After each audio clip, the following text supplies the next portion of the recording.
கடந்த 2026 2/13 அக்கிரிக்கொட கடைத்தொகுதி முன் சட்டத்தரணி ஒருவரும் அவரது மனைவியும் பகல் பொழுதில் துப்பாக்கிச் சூடு மூலம் கொலை செய்யப்பட்டு எரிந்த நிலையில் அவரது கார் கண்டுபிடிக்கப்பட்டதை தொடர்ந்து ஒரு பதட்ட நிலை ஏற்பட்டுள்ளது.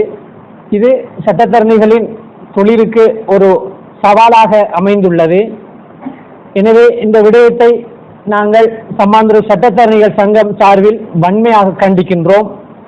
மேலும் எமது தாய் சங்கமான இலங்கை சட்டத்தரணிகள் சங்க தலைமையகத்தில் இன்று பிற்பகல் 3 மணிக்கு ஏற்பாடு செய்துள்ள விசேட கூட்டம் ஒன்றுக்கு எங்களால் சமூகம் அளிக்க முடியாத போதிலும் அங்கு எடுக்கப்படும் சகல முடிவுகளுக்கும் நாங்கள் பூரண ஒத்துழைப்பை வழங்குவோம் என திடசங்கற்பம் பூண்டு இந்த சட்டத்தை கையில் எடுத்து இப்படியான அடாவடித்தனம் செய்த குழுக்கள் உடனடியாக கைது செய்யப்பட்டு சட்டத்தின் முன் நிறுத்தப்பட வேண்டும் என இலங்கை போலீஸ் மா அதிபருக்கு நாங்கள் வேண்டுகோளும் விடுக்கின்றோம்.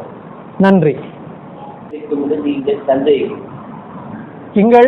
நாங்கள் இதுவரை அறிந்த தகவலின்படி அண்டர்வேல்ட் இரு குழுக்களுக்கு இடையிலான வழக்குகளில் இந்த சட்டத்தரணி தெரிவிப்பட்டிருப்பதாகவும் அவர்களுக்குள் ஒரு சந்தேகம் ஏற்பட்டிருக்கின்றது. அவர்கள் ஒருவருக்கு குழுக்குரிய தகவலை மற்ற குழுக்கு வழங்கியதாக அவர்களால் ஏற்பட்ட சந்தேகத்தின் பேரில் அவர்கள் இந்த கொலையை செய்திருக்கிறார்கள் என்று புலன் விசாரணைகள் தெரிவிப்பதாக செய்திகள் மூலம் நாங்கள் அறிந்து கொண்டோம்.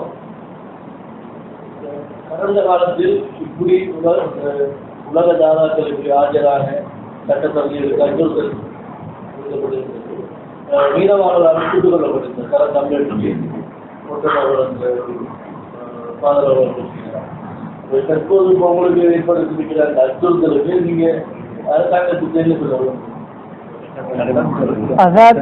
அதாவது இது சம்பந்தமாக அவசரமான முடிவெடுத்து அரசாங்கத்துக்கு வேண்டுகோள் விடுப்பதற்காகத்தான் இன்று இலங்கை சட்டத்தரணி சங்கத்தில் இன்று அகில இலங்கையில் உள்ள எல்லா சட்டத்தரணிகளும் கூடி விசேடமான முடிவு ஒன்று எடுத்து மகஜர் ஒன்றை கையொழிப்பதற்கான ஏற்பாடுகள் நடைபெற்றுக் கொண்டிருக்கின்றது. ஏனெனில் இதனை நாங்கள் அனுமதித்தோம் என்றால் இது இலங்கையின் பல பாகங்களுக்கும் பரவி சட்டத்தரணிகளின் தொழில்களுக்கு இது ஒரு பெரிய ஒரு சவாலாக அமைந்து தொழிலில் பாதிப்பை ஏற்படுத்தும் என்று எங்களால் ஊகிக்க முடிகின்றது. நிச்சயமாக நாளை நான் நினைக்கின்றேன் இலங்கை பூராக உள்ள நீதிமன்றங்களிலும் இதற்கான கண்டன பேரணிகள் ஏற்பாடு செய்யப்பட்டுள்ளதாக எங்களுக்கு அறிய கிடைத்தது. எனவே அப்படியான நிகழ்வுகள் நாளை நடைபெறும் என்று நாங்கள் எதிர்பார்க்கின்றோம். சம்பவத்தை சமாதான சட்டத்தரணிகள் சங்கம் நீதித்துறை மீது விடுக்கப்பட்ட எச்சரிக்கையாக இதன் உங்கள் சொல்லிப்படி இது நீதித்துறைக்கான எச்சரிக்கை என்று சொல்லுவதற்கு இல்லை. அண்மையில் நடைபெற்ற சம்பவம் ஒன்றோ கொழும்பில் அது நீதித்துறைக்கு அது நீதிமன்றத்தின் உள் நடைபெற்ற சம்பவம். இது நீதிமன்றத்துக்கு வெளியே நடைபெற்ற சம்பவம் என்பதால் இதனை நீதித்துறையுடன் சம்பந்தப்படுத்தாது சட்டத்தரணிகளின் தொழில் ரீதியான ஒரு தாக்குதல் என்று ஊகிக்கலாம். அடிக்கடி துப்பாக்கி சூட்டுகள் நடைபெற்றுக் இருந்த போதிலும் சட்டத்தரணிகள் சங்கம் அது சம்பந்தமாக எந்த ஒரு கண்டன அறிக்கையை விடவில்லை. ஆனால் தங்களுடைய சட்டத்தரணி ஒருவருக்கு நடந்தவர் பின்னர் இவ்வாறு ஒரு கண்டனத்தை ஒரு தொழில் ரீதியான ஒரு விஷயத்துக்காக மாற்றம் நீக்கப்படும் என்பது சமூக நாட்டின் பிரச்சனையாக பார்க்கிறோம்.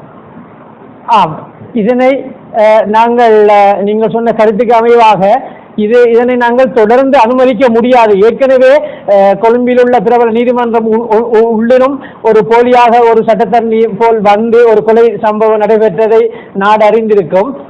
அதற்கான நடவடிக்கைகள் எடுக்கப்பட்டு அவர் கைது செய்யப்பட்டு இப்போது சட்டத்தின் முன் நிறுத்தப்பட்டுள்ளார். எனவே இப்படியான சம்பவங்களை தொடர்ந்து அனுமதிக்க முடியாது என்ற காரணத்தினால் இதனை நாங்கள் மிகவும் பகிரங்கப்படுத்த வேண்டும் என இலங்கை சட்டத்தரணி சங்கத்தின் ஆலோசனையின் பேரில் தான் நாங்கள் இப்படியான கண்டன விடயங்களை இன்றிலிருந்து மிகவும் மும்முரமாக ஆரம்பிக்க உள்ளோம்.